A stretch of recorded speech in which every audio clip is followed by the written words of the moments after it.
Masaya na sana sa 2 taong kasal si Mitch kay Alexis. Kundi lang tila may nagbago sa asawa.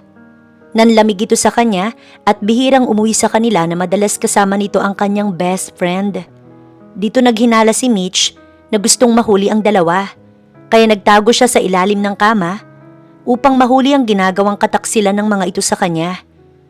Paano tatanggapin ni Mitch na ang lalaking minahal at pinakasalan ay isa palang manluloko? Kasalukuyang nagluluto ng almusal si Mitch or Mrs. Michelle De Castro nang may mga bisig na yumakap sa kanyang bewang. Hindi man niya ito lingunin, alam ni Mitch na ang asawa niya iyon na naglalambing sa kanya. Umabot kasi sa kanyang pang-amoy ang pamilyar nitong pabango. "Good morning, love." Bati nito sa kanya at may pahabol na halik sa pisngi. Napangiti siya at nilingon ito. Malambing talaga ang asawa niya, kaya nga pakiramdam ni Mitch, siya na ang pinakamaswerteng babae sa balat ng lupa. Inibig at pinakasalan ng isang Alexis De Castro. Gwapo, mayaman at loyal syempre. "Good morning din, love. Masyado pang maaga. Gigisingin na lang sana kita pagkatapos kong makapagluto." Malambing niyang sabi. "Ginising ako ng amoy ng niluluto mo." Pambobola nito sa kanya. Natawa siya. Wala namang special sa omelette na niluluto niya. Wala ngang amoy. "May gusto ka bang sabihin sa akin kaya dinadaan mo ko sa pambobola?" Anyang nakangiti. Sa sinabi niya, binitiwan siya nito at nagtimpla ng kape. "Huwag ka sanang magagalit, love, ha? Gusto ko na sanang magkaanak eh. Di ba, 2 taon na tayong kasal?" Nakikiusap ang boses ni Alexis. Natigilan siya sa tinura ng asawa. Pwede naman siyang magbuntis. Yun nga lang ay ipinagbabawal ng doktor dahil sa hypertrophic cardiomyopathy na makakasama sa kanyang pagdadalang tao na maaari niyang ikamatay. Kaya hanggang ngayon, wala pa silang anak ni Alexis. Sa loob ng 2 taon, wala silang nabuo dahil talagang hirap din siyang magbuntis. Sabi naman ng doktor, maraming paraan at may gamot para rito. Hindi nga lang sila nakikipagsapalaran ni Alexis. Pero pwede ba namang wala silang anak? Alam niyang mahirap iyon para sa asawa. Tumango siya. "Gusto ko rin naman, Alexis, pero alam mo naman, di ba?" Malungkot niyang sabi. "Baka naman may ibang paraan, love. Kumuha kaya tayo ng surrogate." Natigilan si Mitch na puno ng pagtutol. Nasaktan din siya sa sinabi ng asawa. "Alexis, masaya naman tayo na tayo lang, di ba?" Tapos na siyang magluto noon at kasalukuyang naghahain. "Anong halaga ng pagsasama natin kung wala tayong anak? At dahil hindi mo kayang ibigay sa akin yun, gusto kong kumuha ng babaeng magdadala ng anak nating 2. Tutol siya sa bagay na iyon sa pag-aalalang baka ma-inlove si Alexis sa kung sino mang babaeng makukuha nito. Pero natatakot siyang magbago ang asawa dahil sa kanyang kakulangan bilang babae. Normal naman siya at walang symptoms na nararamdaman sa heart failure. Gusto niyang makipagsapalaran. Ang nais niya, bigyan ng anak si Alexis upang manatili ang maganda nilang pagsasama. Pero mahalaga ang buhay niya. "Isipin mo naman ang nararamdaman ko, Alexis. Ngayon pa nga lang nasasaktan na ako." Nagtatampo niyang usal. "Kung ganun ayaw mong magkaanak tayo?" Bigla ay nalungkot si Alexis. "Hindi sa ganoong paraan." "At sa anong paraan, ha?" Sa unang pagkakataon, nagtaas ito ng boses. Nasaktan siya pero hindi kumibo. Hindi niya hayaang makuha ng iba ang atensyon nito. Nung kang pumayag siya sa kagustuhan ng asawa. "I'm sorry. Nag-aalala lang ako, Alexis, na baka ma-inlove ka sa kukunin mong surrogate. At iwan mo na lang ako." Naiiyak niyang turan. Mahina itong napabuntong hininga at nilapitan siya tsaka niyakap nang makita siyang tila maiiyak na. "It's okay. Hindi kita pipilitin kung ayaw mo, Mitch. Mahal kita tayo kung mawala ka sa akin. Kung kapalit ng buhay mo ang anak natin, mas pipiliin ko na lang na wala tayong anak, okay? Sorry, kalimutan mo na lang ang sinabi ko." Hinaplos nito ang pisngi niya at dinampian siya ng halik sa labi bago ito bumalik sa kinauupuan nito. Isa-isang pumatak ang luha ni Mitch dahil isang alaala na lang iyon na kanyang binalikan. Sa isipan ay maaaring naging rason iyon sa panlalamig ng kanyang asawa. Simula kasi ng umagang iyon, tila may nagbago kay Alexis. Ang totoo 3 araw na itong hindi umuuwi. Ang sabi sa kanya, may business trip sa Kidapuan ng 1 linggo. Pero bakit nitawag ay wala? Simple lang ang buhay na mayroon sila ni Alexis. At pareho namang masaya simula nang ikasal sila. Sana nga lang walang magbago rito. Kinuha niya ang cellphone at tinawagan ng asawa. Matagal bago nito iangat ang linya. Hello? Boses babae ang kanyang narinig at tila pamilyar sa kanya. Lisa? Nagtataka niyang tanong. Hindi siya maaaring magkamali. Boses iyon ng kanyang best friend. Hi Mitch. Bati nito kaya na siguro niyang si Lisa ngayon. Bakit nasa iyo ang cellphone ni Alexis? Nasa banyo kasi si Alexis, Bes. Kaya pinakailamanan ko na yung cellphone niya. Hindi ka maniniwala, Bes. Coincidence kaming nagkita ni Alex dito sa Kidapuan para sana sa vlog ko. Kaya nagkayayaan kaming mag-dinner. Masaya ang boses nitong wika. Napanatag naman ang kanyang kalooban. Alam niyang nagsasabi ito ng totoo. Hindi siya magagawang lokohin ni Lisa dahil magkaibigan sila since college. Isa pa'y may boyfriend ang kanyang kaibigan. Okay. Pwede ko bang makausap ang asawa ko? Sige, hihintayin ko lang siyang lumabas sa banyo. Feeling niya tuloy, nasa iisang kwarto ang dalawa. Dahil kung hindi, paano nalaman ni Lisa na nasa banyo si Alexis? Hindi naman close ang dalawa. Naghintay siya ng ilang minuto habang ini-interview si Lisa kung bakit nasa kwarto ito ng asawa. Pero sinabing nasa restaurant ang dalawa at hindi nasa kwarto. Tinawanan pa siya nito sa kanyang maling akala. Nang makausap si Alexis, tsaka pa napanatag ang kanyang kalooban. Nagkita kayo ni Lisa? Agad niyang pag-uusisa. Don't make it sound like you putting spin on about our unintentional meeting. Sagot nito sa malamig na tono. Totoong nagdududa siya sa dalawa, kahit na alam niyang nangyayari naman talaga. Nagtatanong lang ako, Alexis. Nasagot ko na, okay ka na ba? Balik tanong agad sa kanya. Nag-aalala lang naman ako dahil hindi ka tumatawag sa akin, na dati hindi mo ginagawa. May hinampo ang kanyang boses. Nagiinit ang kanyang magkabilang mga mata at gusto niya nang umiyak. Just because I didn't give you a call pagdududahan mo na ako. I didn't come here just to go out of town. I'm here for work purposes. Sabi nitong galit. Napalunok siya sa madiing boses ni Alexis. Naumid siya. Hindi mang tahas ang sinabi na niloloko siya nito. Pero bakit napaka-defensive naman yata ni Alexis? Wala pa nga siyang sinasabi. Hindi kita pinagdududahan, Alexis. I called you to check on you as your wife. But the way you answered me sounded like you were guilty. Inis na rin niyang saad kahit na may luhang pumapatak sa mga mata niya. Dinig niyang humingal ito at marahas na bumuntong hininga. Fine, isipin mo ko anong gusto mong isipin, but I'm busy right now. I cut this call. Narinig na lamang niyang pagputol sa linya. Ilang minuto din siyang nakaupo lang sa sofa at hindi alam ang gagawin. Binabalot siya ng matinding kalungkutan dahil sa nakakabinging katahimikan sa loob ng bahay. Ganto kalungkot mag-isa kapag walang anak. Siguro kaya ayaw nang umuwi ni Alexis. Kung mambabae ba ito, masisisi niya ba ang kanyang asawa? Sa kabilang dako, marahang pinakakalma ni Lisa si Alexis. Uminit kasi ang ulo nito sa asawa nang tumawag para makipagtalo. Just relax, babe. Palalamigin natin ang ulo mo, okay? Lumapit si Lisa kay Alexis at hinilot-hilot nito ang sentido ng lalaki. Hindi naman talaga totoong coincidence ang pagkikita nilang dalawa. Dahil 1 buwan na silang may relasyon. At dahil hindi pwedeng magbuntis ang kanyang asawa, gusto niyang si Lisa ang magdala ng anak niya. Makikipaghiwalay na rin siya kay Mitch. Bumubuelo lang siya.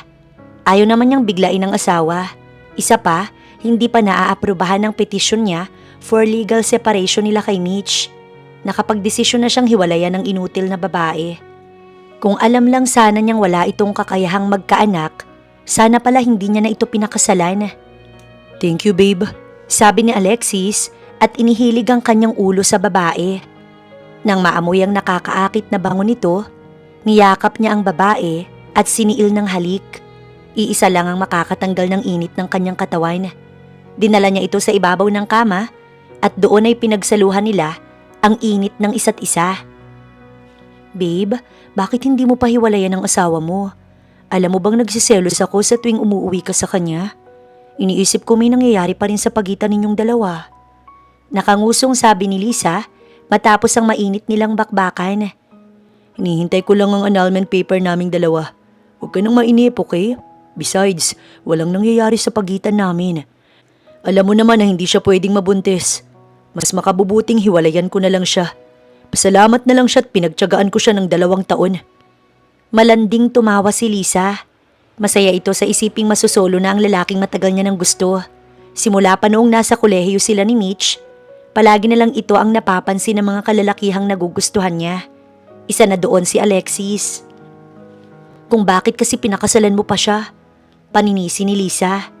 Dahil mahal ko siya. Napaismidang babae. Hindi ko siya magagawang lukuhin kung kaya niya akong bigyan ng anak. Kung sana pumayag siya sa suhestyon ko, pero pinairal niya ang pagiging makasarili niya. Inispang wika ni Alexis. Lumayo ito kay Lisa at nagbihis. Nagbihis na rin ang babae. Ngayon ay may naiisip siyang paraan para tuluyang mawala si Mitch. Hindi ito pwedeng mabuntis, pues ipapagalaw niya ito sa iba. Nang sa gayon, mamatay na ito at wala nang balikan pa si Alexis oras na magsawa sa kanya. Nag-isip siya ng plano kung paano iyon maisasakatuparan. Kamusta ka na anak?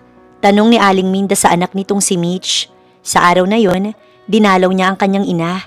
Ito at ang Kuya Ted na lang niya ang natitirang pamilya dahil sumakabilang buhay na ang kanyang ama sa sakit din ito sa puso. Sobrang naiinip na kasi siya sa bahay na wala si Alexis. Halos 1 linggo na rin ito sa kidapuan. Huli nilang pag-uusap noong tumawag siya sa asawa na nauwi pa sa pagtatalo.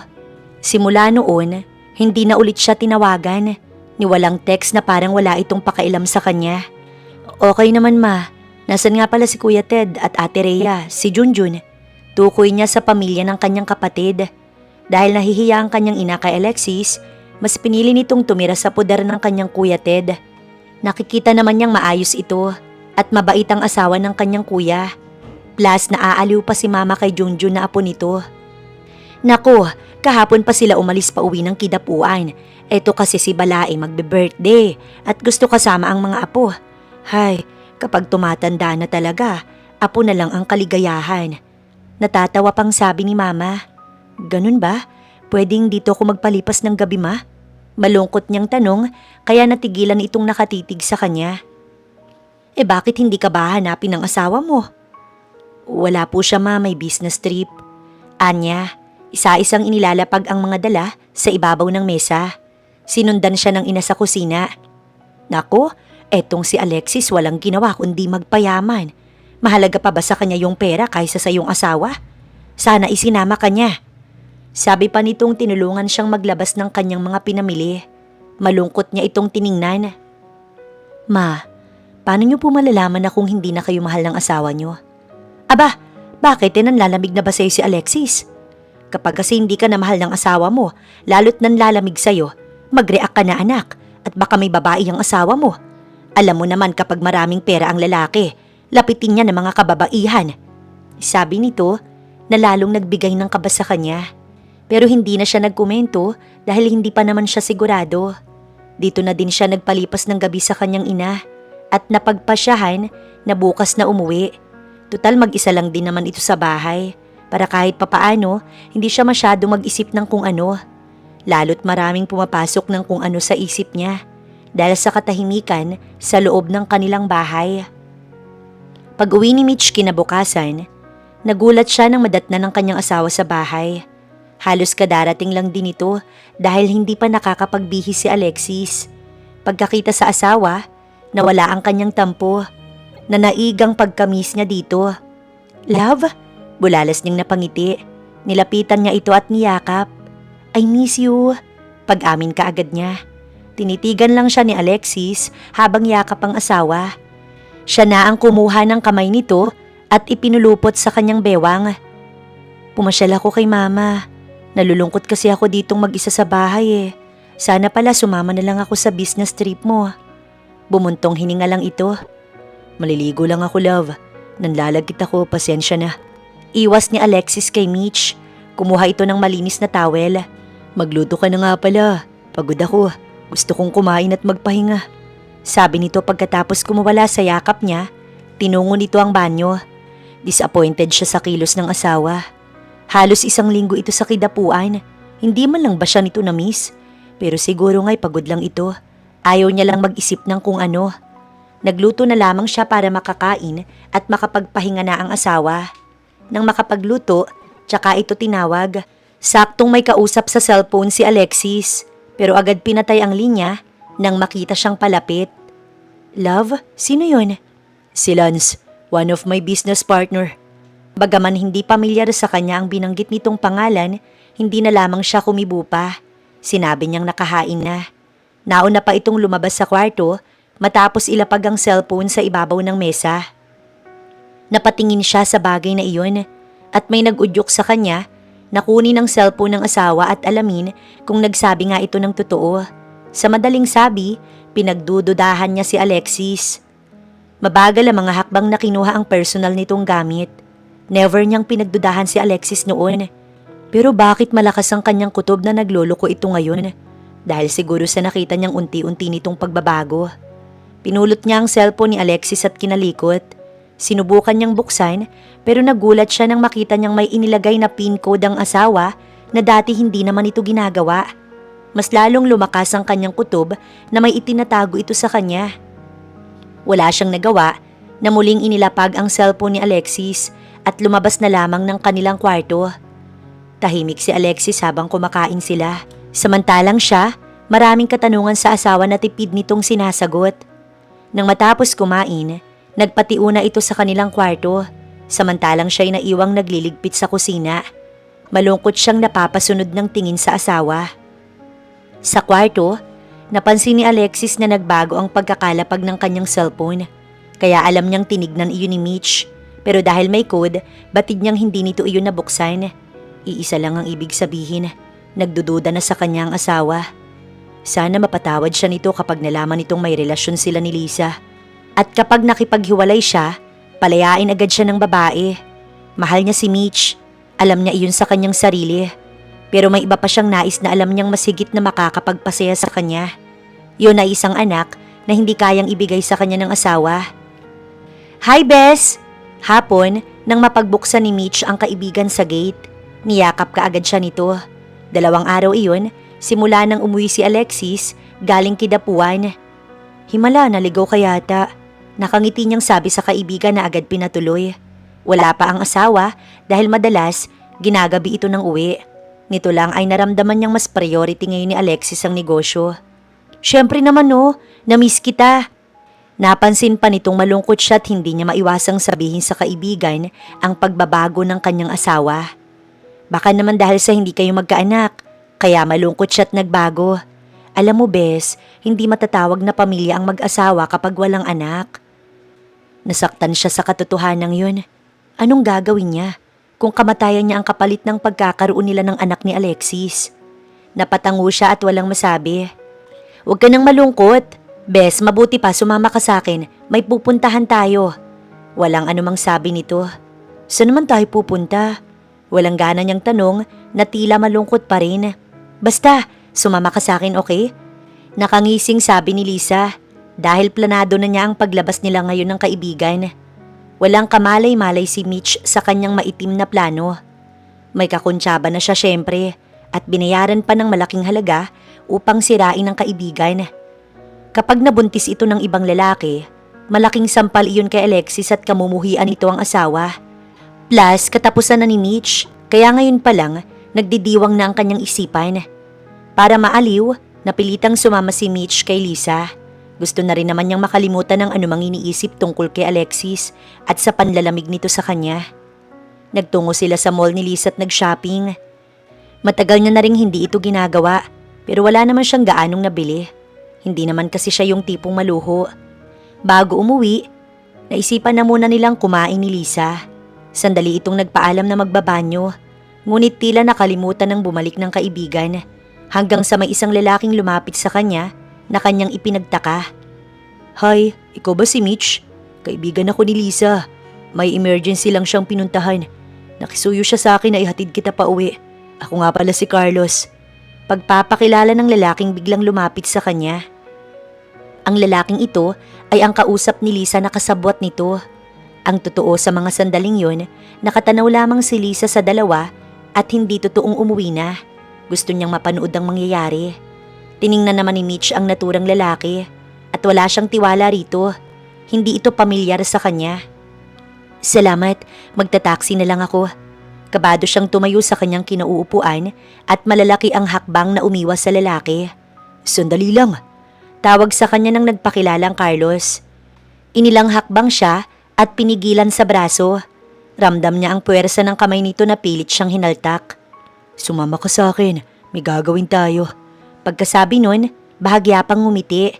Kinilabutan si Mitch sa takot at pilit kumawala sa pagkakahawak ng estrangherong lalaki. Kinaladkad na siya nito patungo sa parking lot kung saan nakaparada ang sasakyan nito. Nang masiguro ni Lisa na hawak na nito si Mitch, umuwi na siya. Magkikita pa sila ni Alexis. Bitiwan mo ko, ayokong sumama sa'yo. Nangihinang sabi ni Mitch na nanlalaban pa rin. Pinagpapawisan siya at unti-unting nahihilo at nakakaramdam ng matinding antok. Bakit ganun? Nagtataka niyang kinapa ang sarili. Tsaka lang niya napagtanto na may pinainom kanina si Lisa sa kanya. At dahil sa matinding antok, nawalan ng malay si Mitch habang pilit kumakawala sa pagkakahawak ng lalaki. Napangisi naman si Carlos at agad binuhat ang babae patungo sa nakaparada niyang kotse. Bitiwan mo siya. Mahinahong boses ng lalaki. Nanlaki na lang ang mga mata ni Carlos nang bigwasan siya nito kaya nabitiwan niya ang hawak na babae. Nang makabawi at susuntukin na sana ito ni Carlos, ay biglang dulo ng baril ang sumalubong sa kanya. Subukan mo, kundi papatayin kita. Galit nitong wika. Napamura na lang si Carlos sa isipan at itinaas ang dalawang kamay. Mukhang hindi nagbibiro ang lalaki kaya siya'y napaatras. Tsaka nito binuhat ang walang malay na babae at isinakay sa kotse. Kasunod noon ay ang mabilis na pinaharurot ng kotse. Paanong palpak ang sinasabi mo? Tanong ni Lisa kay Carlos habang galit na galit. Nakita niyang hawak na nito ang babae at alam niyang kalaunan lang tatalab na ang pangpatulog na inilagay niya sa baso nito. Wala akong magawa, ma'am. May lalaking nagligtas sa kanya. Hindi ko kilala. Basta tinutukan niya ako ng baril. Sa takot ko, hindi ko alam ang gagawin kaya hinayaan ko na lang. Kakamot-kamot ng ulo si Carlos. Malakas itong sinampal ni Lisa. Wala kang kwenta, kaya wala kang makukuha sa akin. At pwede ba, wag ka na magpapakita pa kahit kailan? Hingal na sabi ni Lisa sa lalaki bago ito tinalikuran. Hindi pwedeng pumalpak siya sa kanyang plano. Sino ang lalaking nangailam na yun? Halos madaling araw na nang magising si Mitch at napabalikwas ng bangon nang maalalang may lalaking tumangay sa kanya. Iginala niya ang paningin at nag-iisa siya sa silid na yun. Anong nangyari? Kinapa niya bigla ang sarili. Mabutit wala siyang ibang nararamdaman. Natakot siyang baka nagalaw ng kidnapper. Dali-dali siyang bumangon sa kama. Pero napatigil din kaagad at napukaw ang kanyang atensyon nang bumukas ang pinto ng banyo. Isang lalaki ang iniluwa doon at seryosong tumingin sa kanya. Ang ipinagtataka niya, hindi ito ang lalaking nagpakilalang Carlos. Mabilis siyang napaatras. Sino ka? Anong kailangan mo sa akin? Tanong niyang pinanginigan ng laman sa takot na baka pagsamantalahan ito. Wait miss, just relax. Wala akong gagawing masama sa'yo. Depensa nito sa sarili. Natigilan siyang naglakbay ang mga mata sa matipuno nitong dibdib. Kung ganun, bakit mo ko dinala rito? Takot at hindi niya kumbinsidong tanong. Simple lang, dahil hindi ko alam kung saan ka ihahatid pa uwi. Na hindi kita kilala. Iniligtas lang kita sa lalaking gusto kang kidnapin. Sabi nito habang nagsisimula ng magbihis. Napatalikod siya. Okay, salamat. Uuwi na ako. Mabilis niyang kinuha ang kanyang bag na nasa ibabaw ng mesa at nagsimula nang lumabas ng kwartong yun nang bigla siya nitong pinigilan. Hindi ka ba natatakot na baka paglabas mo sa bahay, nakaabang sa iyong masamang tao na gusto kong saktan? Pananakot ng lalaki na kanyang ikinatigil. Oo nga naman. Nilingon niya uli ang lalaki. Salamat naman at bihis na ito. Ihahatid na kita para siguradong safe. Huwag kang magtitiwala sa kahit na sino. Lalo na sa mga taong malalapit sa'yo. Minsan sila pa yung gagawa ng paraan para masira ka. Makahulog ang sabi nito sa kanya bago kinuha ang susi ng sasakyan. Napapasunod na lang siya sa lalaki habang palabas ito at iniisip ang binitiwang salita ng lalaking hindi pa kilala. Pagdating sa labas, binuksan nito ang ilaw. Malamig ang hangin kaya nag-abala pa itong bigyan siya ng jacket. Salamat sa pagligtas mo sa akin kanina. Ako nga pala si Mitch. Pagpapakilala niya. Isa pa sa ipinagpapasalamat niya ay ang kabutihang nagawa nito sa kanya. Ngumiti lang ang lalaki bago humarap at naglahad ng kamay. Ako nga pala si Julius. Nice to meet you, Mitch. Naging komportable siyang nakipagpalitan ng ngiti sa kanyang savior. Nararamdaman niyang mabuti itong tao. Ilang oras siyang tulog na kung tutuusin. Pwede siyang gawa ng masama ng lalaki pero hindi nito ginawa. Doon pa lang, alam niyang wala itong masamang intensyon. Ilang sandali pa, pinatatakbo na nito ang sasakyan. Nagpahatid siya sa bahay at nag-iwan pa ang lalaki ng calling card. Just in case, kailanganin niya ng tulong nito ay pwede niyang tawagan. Tanging pasasalamat lang ang kaya niyang gawin. Tahimik ang bahay.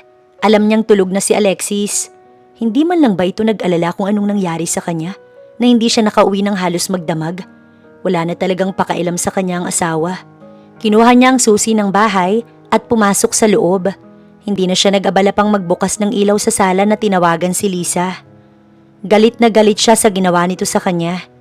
Gusto niya itong kumprontahin dahil wala itong sapat na rason para gawan siya ng masama. Itinuring pa naman niya itong kaibigan pero hindi nito iyon binigyan ng halaga. Ngunit nagsawa lang siya sa kakatawag at hindi nito sinasagot yun. Pumasok siya ng kwarto at nadatnan niyang mahimbing na natutulog si Alexis. Nakaligo siya at nagbihis tsaka muling lumabas. Hindi siya mapalagay habang iniisip ang nangyari kagabi. Umaga, nang madatnan siya ni Alexis sa kusina, naghahanda ng almusal. Natigilan ito pagkakita sa kanya bago nagsalita. Sa office ako mag-aalmusal. Paalam nito sa kanya.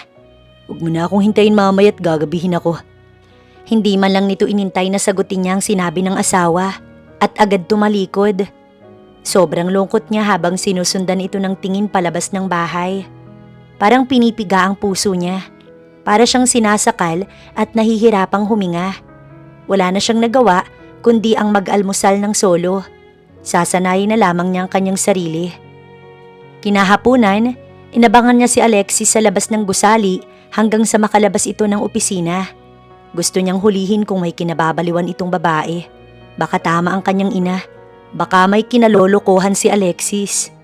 Pasado 6:00, lumabas ito ng gusali. Sakay ng taxi na sinundan ito kung saan pupunta. Tumuloy ang kanyang asawa sa isang restaurant at ganoon na lang ang panlalaki ng kanyang mga mata pagkakitang si Lisa ang katagpo ng kanyang asawa, ang kanyang best friend. Matagal siyang nanatili sa kanyang kinatatayuan habang nakatanaw sa dalawa. Anong rason at nagkita ang mga ito? Umalo ng dibdib niya sa galit at selos na sinugod ang dalawa. Mas lalo siyang nanggalaiti sa galit nang maalala ang ginawa sa kanya ni Lisa. Yun palang motibo nito kaya nais siyang gawan ng masama. Magtutuo silang dalawa. Kaya pala nanlalamig ang asawa dahil may babae ito. Humihingal siya sa galit na lumapit at walang pasabing sinabunutan ng babae. Gagawin niyang map ang mukha nito sa sahig. "Bitiwan mo ako! Aray! Ano ba?" Sigaw ni Lisa, nagulat sa pagsulpot niya habang sinasabunutan niya ito ng malakas. "Bitiwan mo siya!" Makapangyarihang sigaw ni Alexis at mabilis siya nitong hinaltak sa braso palayo kay Lisa. Pero galit niya itong sinampal. "Manluloko!" Sigaw niya sa asawa. Napatiimbaga ito. "Sinundan mo ko dito para mag-iskandalo. Nakakahiya ka, Mitch. Sinaktan mo pa si Lisa ng walang dahilan." Gigil na sabi ni Alexis sa kanya. "Anong walang dahilan ha, Alexis? Kaya ba nanlalamig ka sa akin dahil sa babaeng yan?" Umiiyak niyang tanong dahil sa sakit na nararamdaman hindi lang pisikal kundi emosyonal. "At ikaw namang babae ka, kaya pala nagplano ka sa akin ng masama kagabi dahil gusto mo ang asawa ko. Ang kapal ng mukha mo." Binalingan niya ang kabit ng asawa at nang akmang sasabunutan uli, pinigilan siya ni Alexis. "Hindi ko alam ang sinasabi mo sa akin, Mitch. Nagkita lang kami ni Alexis para humingi sa kanya ng advice about sa naluluging negosyo ni Daddy." Paliwanag ni Lisa sa kanya na umiiyak. Naningkit ang mga mata niya sa galit. "Tingin mo maniniwala ko sa'yo? Nung una, sabi mo coincidence kayong nagkita sa kidapuan. Ngayon naman business ang dahilan. Ngayon malinaw na sa akin ang lahat. Aminin nyo nang may relasyon kayong dalawa. Nanggagalaiti niyang sigaw. Kanina pa sila nakakaagaw ng pansin sa ibang customer na nasa loob ng restaurant na yon. Kaya naman, hinaltak na siya ni Alexis palabas ng restaurant. Mas kinakampihan pa nito ang babae kaysa sa kanya. Bitiwan mo ko, Alexis. Nagpumiglas siya hanggang sa bitiwan siya nito. Wala kaming relasyon ni Lisa. Magkaibigan kayong dalawa. Anong sinasabi mo? Umuwi na tayo. Pilit siya nitong hinatak paloob ng kotse habang patuloy siyang umiiyak at nagpupumiglas. Napapalingon na rin ang mga taong nakakakita sa kanila. Sobrang sakit ng ginawa ni Alexis sa kanya. Ang lalaking inaasahan niyang magtatanggol sa kanya, siya rin palang mananakit sa kanyang damdamin. Wala silang kibuan ni Alexis hanggang sa makauwi sila ng bahay. Pagpasok ay masamang tingin ang ipinukol nito sa kanya. Maghiwalay na tayo. Paghahamon nitong ikinatigil niya saglit. Nadagdagan yung sakit na naramdaman niya kanina. Kaya napahagulgol na siya ng iyak. Pinatunhayan mo lang sa akin na may relasyon kayong dalawa. Dahil kung wala, mas pipiliin mong ayusin to. Galit niyang sabi kay Alexis. Pagod na ako, Michelle. Maliit lang na bagay pinalalaki mo. Sarili mong kaibigan pinagdududahan mo. Anong gusto mong gawin ko? Malamlam ang kanya mga matang tumitig sa asawa. Sobrang nasasaktan na siya sa ginagawa nito. Hindi mo na ba ako mahal, Alexis? Dahil kung oo, palalayain na kita tahayaan sa kanya. Sa tanong na iyon ni Mitch, hindi makasagot si Alexis. Pumasok sa kanyang balintataw ang isang gunita noong bago lamang sila nito. Ang masasaya nilang sandali na kapag napaso ang asawa, nagkukumahog siyang gamutin ang sugat nito. Nagbaba ito ng paningin na tumalikod na hindi sinasagot ang tanong ni Michelle. Hindi rin ito natulog sa kwarto nila kundi sa kabila. Niayon na siya nitong makatabi. Paggising niya kinabukasan, wala na si Alexis. Umalis itong hindi sila nakakapag-ayos. Anong ginagawa mo rito? Sa umagang iyon ay nabungaran niya si Lisa sa labas ng bahay. Pwede mo ba akong papasukin? Tanong nitong malungkot. Pinatuloy niya ang kaibigan para na rin makapag-uusap sila ng maayos. Anong kailangan mo? Malamig pa sa yelo niyang tanong. Galit din siyang nakatingin dito. Nilapitan siya nito at niyakap. Humingi ito sa kanya ng tawad sa nangyari after nilang mamasyal. Pero never nitong inamin na inutusan nito si Carlos na gawan siya ng masama. Nakisuyo lamang daw ito na ihatid siya dahil may emergency itong pinuntahan. At yung nangyari naman sa restaurant kagabi, labis din itong inihingi ng sorry. Pero kahit anong gawing paliwanag ni Lisa, hindi talaga siya naging kumbinsido. Nagkunwari siyang naniwala rito pero huhulihin niya ang dalawa. Bago lumabas ng opisina si Alexis, tinawagan niya ito. Nagpaalam siyang uuwi na muna sa kanila at magpapalamig lang. Pero nung kang makikipaghiwalay, para sa kanya hindi niya hahayaang bigyan ng kalayaan ng dalawa para maging masaya. Wala namang naging tugon si Alexis. Alam naman niyang wala itong pakailam sa kanya. Pero kahit ganoon, ginagampanan niya pa rin ang pagiging mag-asawa nila. Tinitiis niya ang sakit at lungkot. Ayaw niyang sumuko na lang basta. Kahit paano, pilit siyang lumalaban. Kinahapunan, hindi totoong umuwi si Mitch sa kanila, kundi nagtago siya sa ilalim ng kama upang hulihin ang dalawa. Malakas ang kutob niyang dadalhin ni Alexis ang babae nito sa kanilang bahay. Dahil nga wala siya, gusto niyang makita mismo ng kanyang dalawang mata ang panluloko nitong ginagawa sa kanya. Bagaman hindi pa alam ang gagawin pagkatapos, kailangan niyang ihanda ang kanyang sarili. Madilim na, wala pa ang kanyang asawa. Tahimik si Mitch sa loob ng bahay. Hindi siya nag-abalang buksan ng ilaw para isipin nga ni Alexis na wala na siya roon. Nang maulinigang pumarada ang sasakyan ni Alexis sa garahe, sinilip pa niya iyon sa bintana upang siguraduhin bago nagtungo sa kanilang kwarto at sumuot sa ilalim ng kama. Ilang sandali pa, narinig niya ang ingay sa labas. Bumukas ang main door at dinig niyang may nag-uusap. Napalinga siya nang bumukas ang pinto ng kanilang silid ni Alexis. 4 na paa ang nakita niyang pumasok sa kwarto at dinig niya ang mahinang hagik-gik ng pamilyar na boses ni Lisa. Magkadikit pa ang katawan at labi ng dalawa.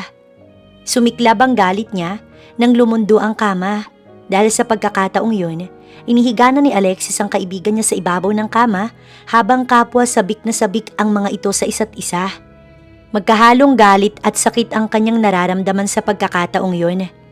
Dito na siya lumabas sa kanyang pinagtataguan habang naninikip ang dibdib at naghahabulan ang kanyang mga luha. Ngayon niyo sabihin sa akin na hindi niyo ako niloloko. Galit at nasasaktan niyang sigaw. Nagulat ang dalawa at agad naghiwalay sa pagkakayakap. Pati ang magkadikit ng nguso ay naghiwalay din. Mitch, akala ko ba? Sabi ni Alexis, nagulat ang reaksyon. Akala mo ano? Nawala ko? At hindi ko makikita ang pinaggagawa niyong kababuyan? Dahil ba hindi ako pwedeng magbuntis? At hindi kita mabigyan ng anak? Kaya sa iba mo yan hiningi, Alexis? Nanginginig ang kanyang boses na pinuto lang dapat nitong sanang sasabihin. Nanlilisik ang mga mata niya sa matinding galit. Ngayon malinaw na sa akin ang lahat, Alexis. Maghiwalay na tayo. Dahil hindi kita mapapatawad sa ginawa mo sa akin. Galit niyang pinagsasasampal si Alexis bago binalingan ng natameming kaibigan.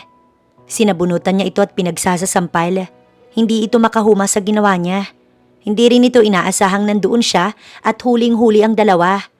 Halos mawala siya sa kanyang sarili na kahit pigilan siya ni Alexis sa ginagawa sa babae, patuloy niya itong sinasabunutan. Tatanggalin niya ang anit nito para madala. Tama na, Mitch. Tama na. Nangibabaw ang boses ng asawa sa loob ng kanilang kwarto. Walang kasalanan si Lisa kundi tama ka. Sisihin mo ang sarili mo dahil hindi mo ko kayang bigyan ng anak. Ikaw ang may kakulangan sa ating dalawa. Sigaw nito sa mukha niya at siya'y dinuro. Napatigil si Mitch na hingal na humarap kay Alexis. Oo, hindi kita mabigyan ng anak at kasalanan ko ang lahat. Pero sana nakipaghiwalay ka ng maayos sa akin. Hindi yung niloloko niyo kung pareho. Minahal kita. Lahat ginawa ko para sa ikabubuti ng relasyon natin. Pagkatapos basura ang tingin mo sa kasal nating dalawa. Namamaos niyang sigaw habang nanliliit sa kanyang sarili. Walang kapantay na sakit ang kanyang nararamdaman ng mga sandaling yun. Hindi niya maitago ang sobrang emosyon. Nagwala siya. Binasag niya lahat ng mahahawakan. Maging ang picture frame sa kasal nila ni Alexis. Binuhos niya rito ang matinding galit niya na hindi kayang ilabas sa dalawa. Dahil kaibigan niya si Lisa at mahal niya pa rin si Alexis. Inawat siya ni Alexis sa kanyang ginawa nang halos mabasag na lahat ng gamit sa kanilang silid. Pero itinulak niya ito. Wag na wag mo akong hahawakan dahil kinamumuhian kita ng sobra. Kayong dalawa, hindi ko kayo mapapatawad. Hagbulbul niya bago nangihina na lumabas ng kwarto. Kita niya kung paano napaiyak si Lisa. Pero wala siyang nakitang pagsisisi sa mga mata nito. Umalis siyang walang dinala na kahit ano dahil ayaw niyang may maalala pa kay Alexis. Kalilimutan niya ang masasaya nilang alaala sa bahay na iyon. Wala siya sa kanyang sarili habang naglalakad sa kalsada. Patuloy ang pag-agos ng kanyang mga luha. Maya-maya, may humintong sasakyan sa harapan niya. Patuloy ang mabagal niyang paglalakad. Hindi niya alam kung saan siya dadalhin ng kanyang mga paa. Pero gusto niya ng katahimikan. Gusto niyang mawala ang sakit na nararamdaman sa loob niya. Bumukas ang pinto ng kotse at bumaba si Alexis.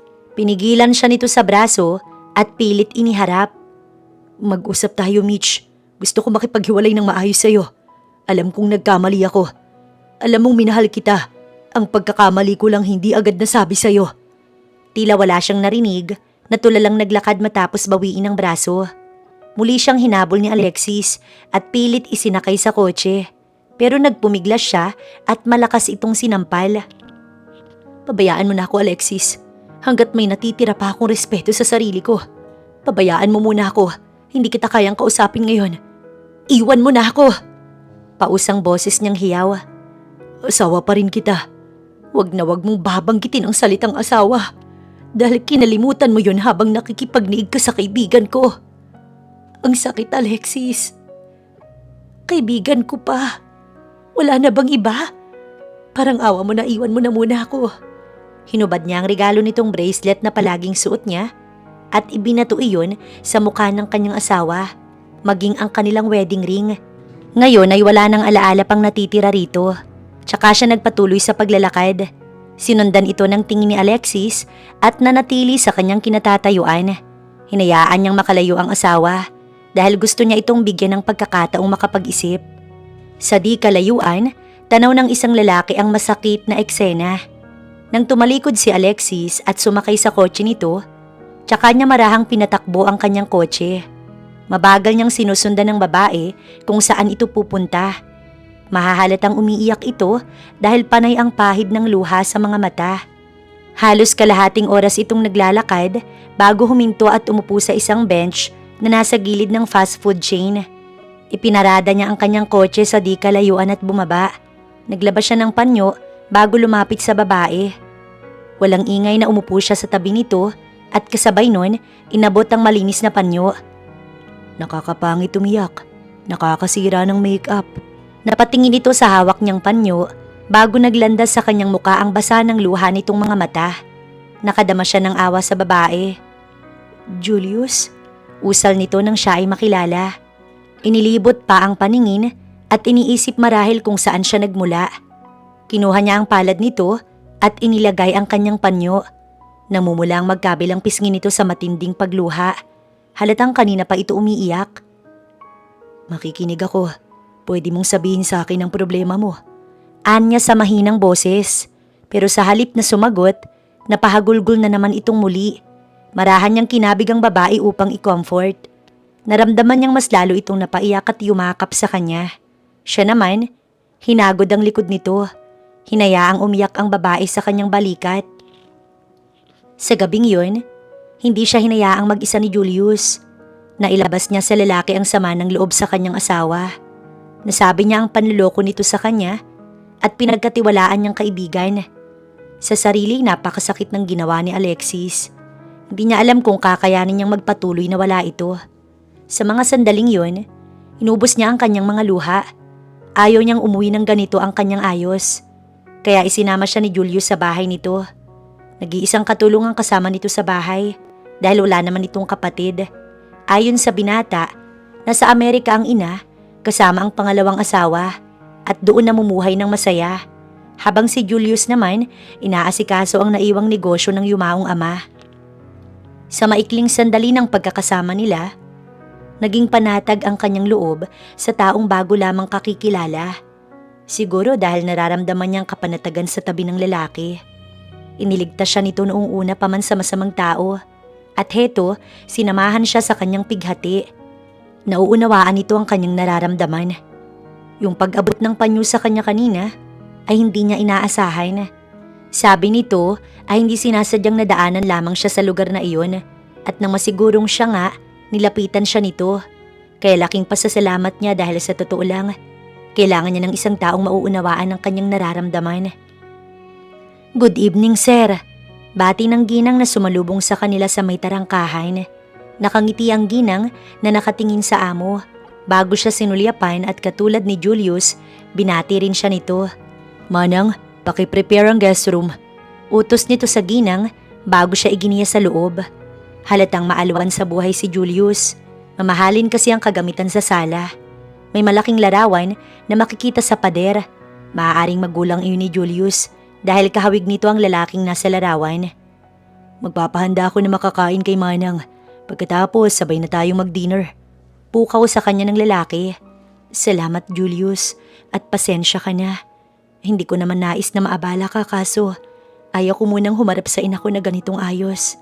Hindi ko alam kung paano ipapaliwanag sa kanila ang nangyari sa amin ni Alexis. Malungkot at gusto na naman niyang umiyak. Naiintindihan kita, Mitch, at nandito lang ako at handa kang tulungan. Nginitian siya nito at pilit siyang pinangiti. Kaya naman hindi na natuloy ang kanyang mga luha na nais bumagsak. Ilang sandali pa, lumapit sa kanila si Manang at sinabing okay na ang silid. Sinamahan siya ni Julius at sinabing feel at home. Sabay silang nag-dinner at pagkatapos, dinala siya nito sa teres upang magpatunaw ng kinain para na rin makapagkwentuhan.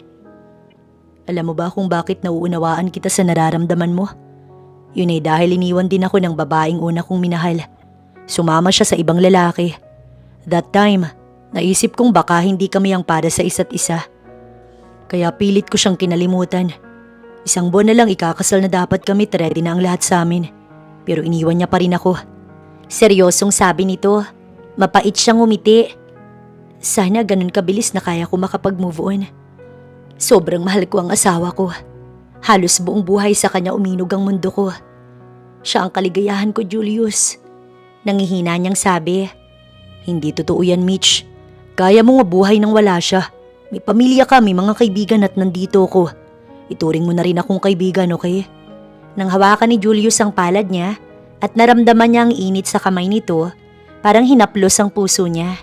Matagal niyang tinitigan ng lalaki habang ipinagpapasalamat niyang nasa tabi niya ito dahil sa totoo lang, kaibigan niya rin mismo ang nanakit sa kanya. Pero tama ito, may pamilya siya na mas matibay niyang makakapitan. Sasabihin niya sa kanyang ina at kapatid ang panluloko sa kanya ni Alexis. Maya-maya, inaya na siya ni Julius na pumasok na sa kwarto para makapagpahinga na siya at sinabi nitong ihahatid siya bukas pa uwi. Halos magdamag lamang siyang pabaling-baling sa higaan na hindi makatulog. Patuloy na iniisip ang mga nangyari sa gabing yun at tumutulo muli ang kanyang mga luha.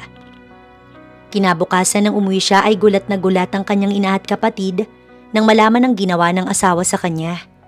Mas pinili niyang sabihin ng totoo sa kanyang pamilya dahil tama si Julius, wala siyang ibang kakampi at higit na karamay ngayon kundi ang mga ito lamang. Sa galit ng kanyang kuya Ted sa ginawang panluloko sa kanya ni Alexis, sinugod nito ang asawa sa opisina. Hindi nila ito maawat ng kanyang ina at ate Rhea. Sa araw na yon, tahimik si Alexis sa kanyang opisina habang abala sa mga papeles na nasa ibabaw ng mesa. Napasulya pa siya sa annulment paper na papipirmahan niya sa asawa. Iniredy niya iyon para sa muling pagkikita nila ni Mitch, mapapapirmahan niya na iyon. Dumating na ang araw ng kanyang kalayaan at matutupad na yon. Ito lang naman ang inaantay niya. Gusto niya na ring maging masaya sila ni Lisa at mabuo ang pamilyang kanyang pinapangarap. Isang pamilyang may anak.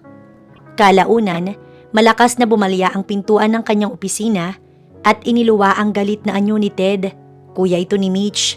Ano pa bang inaasahan niya? Natural na kapag sumbong na si Mitch sa mga ito, kaya galit siyang sinugod. Mabilis itong hinarang ng dalawang security bago pa man makalapit sa kinauupuan niya. Bitiwan niyo ako! Ipakikita ko sa lalaking manluloko na yan kung sinong kinanti niya. Ang kapal ng mukha mong mangako sa harap namin ni Mama na hindi sasaktan ng kapatid ko. Pagbabayaran mo ang ginawa mo sa kanya. Galit na sigaw ng kapatid ni Mitch na si Ted. Pilit itong nagpupumiglas upang makawala sa dalawang security. Tumayo siya at lumapit dito. Pasensya ka na sa nangyari sa amin ni Mitch. Talagang hindi ko na siya mahal. Isa pa, gusto ko na talagang magkaanak. At hindi kayang ibigay ng kapatid mo yun sa akin. Kaya sana hindi akong sisihin niyo kundi si Mitch. Dahil hindi niya ako mabigyan ng supling. Sa sinabi ni Alexis, nagpumiglas si Ted sa dalawang may hawak dito. Sa pagkakataong yun, nakawala ito at sinugod si Alexis ng malakas na suntok. Napasuray bigla si Alexis sa semento. Sa muli ay pinigilan si Ted ng dalawang security. Huwag kang magpapakita pa sa kapatid ko kahit kailan. Dahil mapapatay kita. Tandaan mo yung hayop ka. Sigaw ni Ted, pero kasabay nun, humandusay ito sa semento. Hinampas ito ng baril sa batok ng isang security. Itapon sa labas yan. Utos ni Alexis at galit na tinignan ng lalaki. Napabuntong hininga itong lumapit sa kanyang mesa at komportabling umupo habang sapo ang panga na sinuntok ng lalaki. Nang mawala si Ted sa kanyang paningin, ay kumilos siya. Kinuha ang cellphone at tinawagan si Mitch. Gusto niyang matapos na ang ugnayan nilang dalawa. Kaya sa araw ding yun, papipirmahan niya ito sa annulment paper. At wala na itong magagawa dahil nakapagdesisyon na siya. Nang dumating ang kanyang kapatid, ay may mga pasa ito. Halatang nabugbog at nasiguro niyang si Alexis dahil sa opisina lang naman ito iyon pumunta. Paano to nagawa ng asawa mo sa'yo, Mitch? Puno ng hinanakitang boses ng kanyang ina habang niyayakap ang sugatan niyang kapatid. Mas lalo niyang naramdaman ng matinding galit kay Alexis. Napakasama nito. Walang puso. Pati kapatid niya nagawang saktan. Mapatawarin niyo po ako. Kuya, sorry. Humihingi siya ng tawad sa mga ito habang umiiyak. Bakit kasi sumugod ka pa doon? Alam mo namang maraming mga taong nakapalibot sa lalaking yon. Ipinahamak mo lang ang sarili mo. Pati si Ate Rhea na asawa nito ay umiiyak din. Inalalayan nila itong magtungo sa kwarto upang maggamot ang mga pasa. Mabuti na lang at nasa school si Junjun. Hindi nito nakita ang nangyari sa ama. Nang maihiga ang kapatid, dali-daling kumuha si Ate Rhea ng gamot. Nakasunod ang kanilang ina na nag-aalala pa rin hanggang ngayon. Maya-maya pa, pumasok si Ate Rhea sa silid, dala ang medical kit. Sinabi nito sa kanyang nakita ng dalawa sa kidapuan si Alexis na may kasamang babait sweet ang dalawa, pero hindi na binanggit pa sa kanya. Marahil ngay matagal na siyang niloloko ng asawa. Pero ngayon lamang niya nahuli. Napakasakit. Magkita tayo. Ani Alexis sa kabilang linya nang tawagan siya nito kinahapunan. Hindi iyon pakiusap, kundi utos. Para ano pa? Pati si kuya sinaktan mo. Wala kang kasing sama. Alam mo ba yun, Alexis? Kinamumuhian kita, ayoko nang makita ka pa. Madiin niyang sabi dito. Hindi niya mapigilan ang pagsulak ng kanyang dugo. Sumugod ang kuya mo sa office ko at walang habas niya akong sinuntok. Mabuti na lang at tinawad siya ng security. Dahil kung hindi, baka ano nang nangyari sa akin. Kaya wala akong kasalanan. Sisihin mo yung kapatid mo. Malakas nitong saad sa kanya. Kaya ba pinabugbog mo siya? Wala kang kwenta, Alexis. Kinamumuhian kita. Pinagsisisihan kong nakilala kita. Sigaw niyang hindi na mapigilan ang kanyang emosyon. Muli na naman siyang napaiyak. Marahas itong napabuntong hininga. Hindi ko inutos yun. Baka nanlaban siya sa security kaya siya sinaktan. Isa pa, hindi ako makikipagkita sa'yo para sa kung ano, Mitch. Huwag mong asahang makikipagbalikan pa ako sa'yo. Papipirmahan ko lang ang annulment nating dalawa. Kaya bukas ng umaga, hihintayin kita sa restaurant, tapat ng De Castro Corp. Matigas ang boses nitong sabi. Hindi na nito hinintay pa ang kanyang sagot at agad na pinatay ni Alexis ang tawag. Inis siyang nagpahid ng luha. Ayaw niya nang mag-aksaya pa ng luha sa lalaking yun. Marahan siyang napabuntong hininga. May kirot siyang nararamdaman sa kanyang puso pero nanaigang mas matinding galit. Gusto nito ng hiwalay? Pues maghihiwalay sila. Ipapakita niya kay Alexis na hindi ito kawalan sa kanya. Ilalapag niya na sana ang cellphone nang muling tumunog yun. Umaliwalas ang anyo niya nang makita ang pangalang nag-appear sa kanyang screen. May savior. Yun kasi ang ipinangalan niya nang isave ang number ni Julius. Nagpapahiwatig na hindi lang buhay niyang sinalba nito, kundi pati puso niyang dinurog ni Alexis. Hay, bungad sa kanya ng lalaki sa kabilang linya. Gumaan ang kanyang pakiramdam nang marinig ang boses nito. Julius, napatawag ka. Nasa labas ako ng gate. Gusto sana kitang makita kung hindi ka busy. Pwede ba akong pumasok sa loob? Hindi ba nakakahiya sa magulang mo? Don't worry, hindi ako magtatagal. Kakamustahin lang kita. Tanong nito na medyo alanganin pa ang tono. Sige, wala namang problema. Salamat. Matapos niyang ibaba ang linya, inayos niya muna ang sarili sa harap ng salamin bago lumabas. Sakto na palang nasa loob ang binata at pinapasok na ng kanyang ina. Anak, may bisita ka, kaibigan mo daw. Bungad ng kanyang ina. Ngumiti siya at inanyayahang umupo ang panauhin. Ipinakilala niya rin ang asawa ng kapatid dahil saktong lumabas ito mula sa kwarto. Naging mainit naman ang pagtanggap ng mga ito kay Julius. Katunayan, pinaghanda pa ng maiinom ng inay ang kanyang bisita. Nakita marahil na mabait naman ng binata at hinayaan din silang makapag-usap. Kamusta ka na? Panimula nitong titig na titig sa kanya. Tila ba binabasa ang laman ng kanyang damdamin. Nag-isip siya. Malungkot siyang tumingin sa mga mata ni Julius. Heto, pinipilit maging okay. Bukas nga magkikita kami ni Alexis para pirmahan ng annulment paper. Alam kong ito ang makakabuti para sa aming dalawa. Masakit niyang turan. Bagaman malungkot at naiiyak si Mitch, may kung anong kaligayahan naman ang naramdaman ni Julius. Dahil malaya na ito sa lalaking hindi nito deserve at hihintay niya lang na maghilom ang sugat na tinamo nito sa asawa bago niya sabihin ang nararamdaman para sa babae. Nag-aalala ako sa iyo. Sasamahan kita bukas. Wala akong gagawin sa opisina. Salamat, pero sigurado ka ba? Oo naman. Tawagan mo lang ako kung anong oras at agad kitang pupuntahan. Agad naman siyang nagpasalamat sa kaibigan. Dahil kay Julius, gumaan ang kanyang pakiramdam sa mga sandaling yun. Kapag kausap niya ang lalaki, Nagiging maayos ang takbo ng kanyang isipan. Salamat sa lalaki at sa pagtsatsaga nito. Handa na siya para bukas. Pasado 9:00 ng umaga kinabukasan, nakaprepare na siya upang makipagkita sa asawa. At si Julius naman, tumawag sa kanya na pupunta na at may dinaanan lamang. Habang si Alexis at Lisa naman, magkasama sa pagkakataong iyon sa loob ng restaurant na inaantay ang pagdating ni Mitch. Kapwa masaya ang dalawa para sa kanilang kalayaan. Ang plano ng mga ito, magpakasal kapag napirmahan ni Michelle ang kanilang annulment paper. Hindi pa man, nagdidiwang na ang dalawa. Napataas ang kilay ni Lisa pagpasok ni Mitch na may kasamang lalaki. Gwapo, matangkad at halatang maalwan sa buhay. Kahit si Alexis, napatayo pagkakita sa asawa na may kasamang iba. Nagbago ang ekspresyon ng mukha nito at matalimang tingin na ipinukol sa lalaking kasama ni Mitch. Bahagya siyang nainsulto sa isipang kay bilis nitong makahanap ng kapalit. Ilang araw pa lang naman silang naghihiwalay. Kung ganun, niluloko din siya nito. Tahimik ang dalawa nang dumating. Hindi niya nagustuhan kung paano nito hawakan at alalayan sa bewang si Mitch habang papaupo. Wala siyang emosyong mababanaag sa mga mata ni Mitch. Wow, hindi ako makapaniwala sa iyo, Mitch. Akala ko talaga malinis ka. Tingin mo sa sarili mo santan-santita. Tinawag mo kung manluloko pero sa tingin ko, matagal mo nang niluloko si Alexis. Ano, naghahanap ka ng lalaking magbibigay sa iyo ng anak pero wala ka naman kakayanang magbuntis? Nakakainsultong sabi ni Lisa kay Mitch nang umupo ang dalawa sa katapat na silya na kinauupuan ni Lisa at Alexis. Sumulak ang dugo ni Mitch sa narinig at gustong basagin ang mukha ni Lisa. Pero naramdaman niyang ginanap ni Julius ang kanyang palad.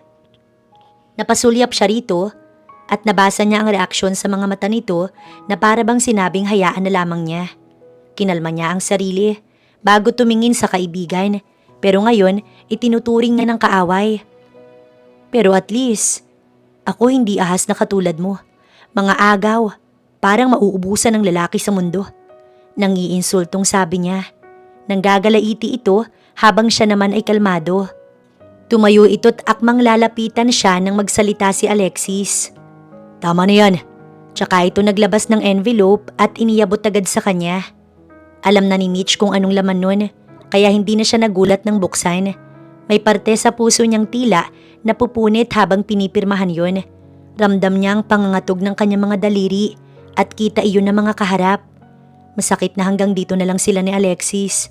Talagang ganoon kapag hindi ka na mahal ng isang tao. Ibabasura ka na lamang. Matapos pirmahan, agad siyang tumayo't humakbang palabas ng restaurant dahil ayaw niyang makita ng mga ito na nasasaktan siya. Sinabi niya sa sarili na hindi niya deserve si Alexis, na may isang tao para sa kanya na tatanggapin ang kanyang kakulangan. Sana pagkatapos ng sakit na to, hindi na siya masasaktan pang muli. Upang makalimutan ng mapait na nakaraan, mas pinili ni Mitch na magtrabaho sa isang company. At dito niya inilaan ang kanyang oras upang makalimutan ng lalaking unang minahal na nanakit sa kanya. Simula ng pirmahan ng annulment nila ni Alexis, wala na siyang naging balita kay Lisa at sa dating asawa. Maaaring nagpakasal na ang dalawa at namuhay ng masaya or baka nga may anak na ang mga ito. 1.5 taon na kasi ang matulin na lumipas. Bagaman naaalala niya pa rin si Alexis, hindi na iyon kasing sakit noong unang buwan matapos siyang i-divorce. Ngayon kapag naaalala niya si Alexis, iniisip na lang niyang bahagi ito ng kanyang mapait na nakaraan. Bagay na hindi niya na kailangan pang balikan. Dahil may isang taong palagi sa kanyang tabi at ipinararamdam sa kanyang mahal siya.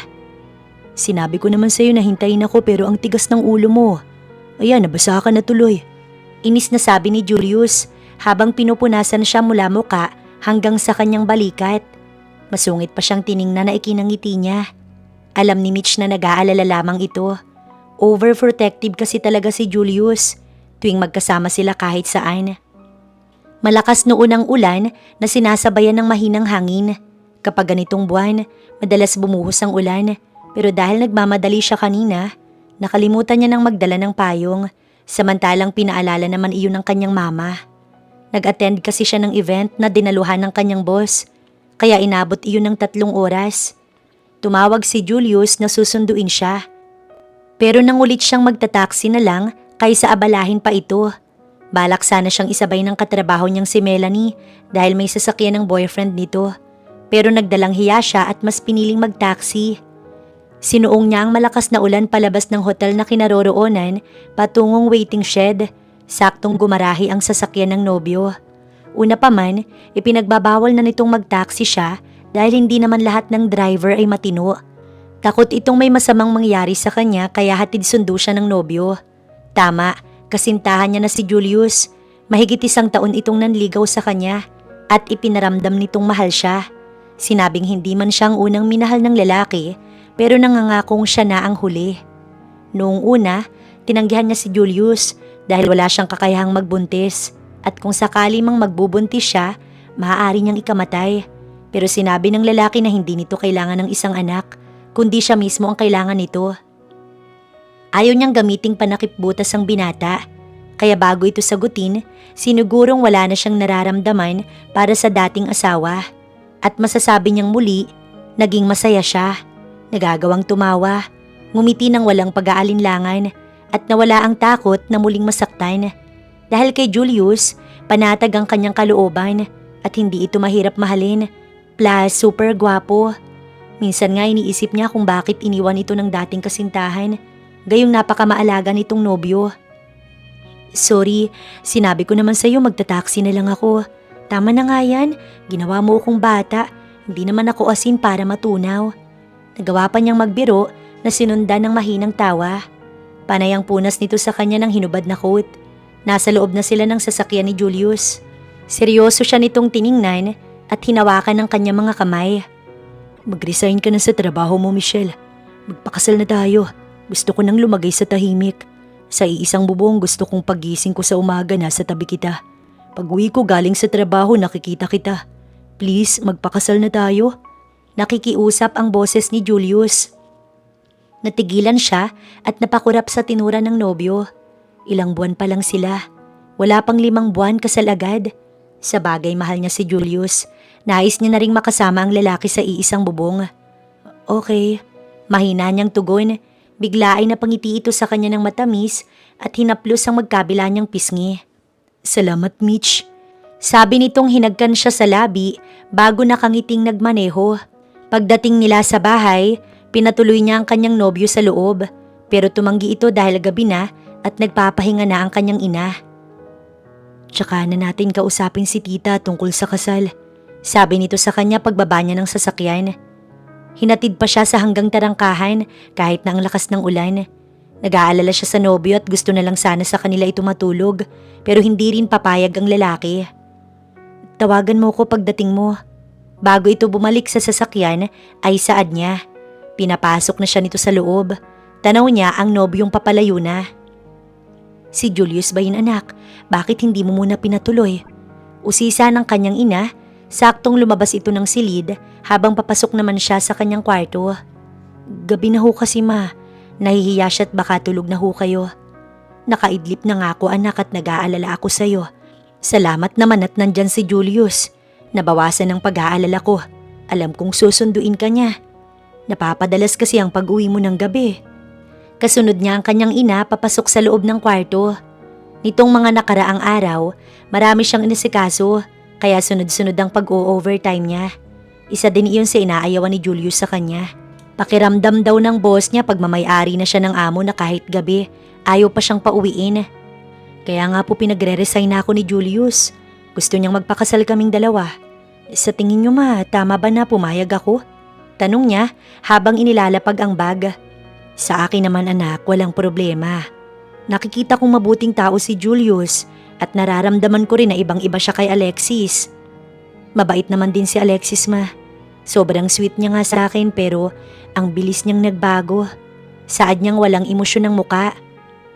Anak, wag mong ihambing si Alexis kay Julius. Hindi naman pwedeng isipin mo na lang lagi ang dati mong asawa na hindi ka pinahalagahan. Nako, hindi ko makakalimutan ang ginawa niya sa kuya mo hanggang ngayon. Sabi nitong may gigil ang boses. 1 taon na ang nakalipas pero hindi pa rin talaga makalimutan ng kanyang ina ang ginawa noon ni Alexis sa kanyang kapatid. Kahit nga ang kapatid, sa tuwing maaalala ang nangyari noon, galit na galit pa rin ito at hindi nila iyon makakalimutan ang masamang ginawa sa kanya ng asawa, lalo na sa kanya dahil hindi man lang ito humingi ng tawad. At dahil nakikita niyang na high blood ang ina sa topic nila, kinalma niya ito at pinagbalik sa sariling kwarto para makapagpahinga na dahil siya man ay gusto ng matulog at maaga pa ang pasok niya bukas. Nasa bahay na ako, love. Sleep well. I love you. See you tomorrow. Chat ni Julius kaya panatag na siyang natulog dahil safe nang nakauwi ang mahal niya. Kinabukasan, nagising na lang siya nang maulinigan ng boses ng nobyo sa sala. Nabungaran niya itong kausap ang kapatid habang naghahain naman ang kanyang ina sa kusina. Bunso, nagpaalam na sa akin si Bayaw na magpapakasal na kayo. Pabor ako. Tinapik nito ang balikat ni Julius at nakangiti pa ang kanyang kapatid. Napatingin siya sa nobyo kaya nagtama ang kanilang mga mata. Nginitian siya nito. May makahulugang ngiti na nagpapahiwatig ng kakaibang damdamin. Hindi na talaga ito makapaghintay. Talagang gusto na siyang pakasalan. At dahil naging close na rin ito ng kanyang pamilya, talagang gusto ito ng lahat. Salamat kuya, nakatango niyang wika. Buti naman at naisipan niyo nang magpakasal. Aba, pangalawa na tong ipinagbubuntis ko kaya pag-igihan niyong makahabol. Sabad na Ate Rhea na galing sa kusina. Nagkatawanan pa ang mga ito. Ngumiti lamang siya pero hindi kumibo. Nagpaalam na magbabanyo. Pagbalik ay nasa kusina na ang mga ito at siya na lamang ang inaantay sa harap ng mesa. Sa umagang yon, masaya nilang pinag-usapan ang kanilang kasal ni Julius kasama ang kanyang pamilya at napagplanuhan nilang idaos iyon sa susunod na buwan. Wait, di ba napag-usapan na natin na hindi ka na magtatrabaho? Matapos nilang mag-almusal, nag-prepare na siya para pumasok sa trabaho. Hindi upang mag-duty kundi ang mag-resign. Baka kasi pag may trabaho siya, hindi niya maasikaso ng maayos ang asawa. Kung gaano niya pinagsilbihan noon si Alexis, ganon niya rin nais pagsilbihan ng kanyang asawa sakaling maikasal na sila ni Julius. Yes sir, magre-resign na po ako as you wish. May kasamang lambing ang boses niya na ikinangiti nito. Good, sasamahan na kita. Nakangiti pa nitong sabi. Sa totoo lang bago siya nag-apply noon, nag-offer na ito sa kanya na sa company siya ni Julius magtrabaho. Pero mas gusto niyang maramdaman na mamiss ito. Alam niya kasing hindi mangyayari yun kapag palagi silang magkasama. Feeling niya, kaibigan lang si Julius na kino-comfort siya at hindi man liligaw. At sa totoo lang malaking tulong sa kanya na nakapagtrabaho dahil unti-unti siyang nakapag-move on kay Alexis. Yun lang naman ang rason kung bakit nais niyang magtrabaho. Hindi na siya nagmatigas pa at hinayaan niyang samahan ng nobyo. Malaki ang panghihinayang ng kanyang boss sa kanya pero wala itong nagawa nang sabihing ikakasal na siya at nais nang mag-focus sa kanyang pamilya pagkatapos ng kanilang kasal. Matapos mag-resign, tumuloy na sila sa registrar office para asikasuhin ang kanilang kasal. Hindi pa man ay kinakabahan na sa pangalawang pagkakataong magtitiwala muli. Samantala sina Alexis at Lisa, matapos ikasal noon, naging masaya naman ang kanilang pagsasama sa loob ng 1 taon bilang mag-asawa. Pero may kulang, hanggang ngayon hindi pa nabubuntis si Lisa. Kapansin-pansin din ang kaibahan nito kay Mitch. Hindi siya nito ipinaghahanda ng almusal or dinner. Inaasa lamang nito sa maid. Ang dahilan ng babae, hindi ito marunong magluto, kaya nga may katulong. Naalala niya ang sinabi ni Mitch sa kanya noon kung bakit ayaw nitong kumuha sila ng katulong. Dahil nais ng asawa na pagsilbihan siya mula sa paggising hanggang sa pagtulog. Katunayan nagigising na lang siyang may luto ng ulam at kanin sa ibabaw ng mesa. Yun ang kaibahan ni Lisa sa dating asawa. Mas matagal pa nga ang inalalaan ni Lisa sa salon kaysa mag-effort at ipagluto siya nito. Madalas ay sa labas sila kumakain. Sanay ito sa out of town at sa shopping. Kaya kinailangan niyang mag-leave sa trabaho upang pagbigyan ng asawa napuntahan ng mga lugar na nais nitong marating na siya ay kasama. Hindi rin ito marunong maglinis kahit na sa kanilang kwarto. Mas makalat pa ito kaysa sa kanya. Walang kaayusan ng bahay kapag day off ang maid dahil hindi ito maglilinis man lang. Kaya 2 maid ang kinuha niya na nagsisilbi sa kanilang mag-asawa. Kaya niya namang pagtiyagaan ang attitude ni Lisa dahil mahal niya ito. Pero hanggang kailan, bakit parang pinagsisihan niyang pinakasalan ito? Bago ikasal sina Mitch at Julius, nakilala niya muna ang ina ng kanyang mapapangasawa. 3 days before the wedding, lumipad ito pa uwi ng Pinas upang masaksihan ang pag-iisang dibdib nilang dalawa. Naging mainit ang pagtanggap nito sa kanya at inihabilin pa nga nito si Julius na siya na ang bahala sa anak nito, naaalagaan at pakamahalin niya. Hindi naman na nito kailangan gawin yon dahil mahal niya si Julius.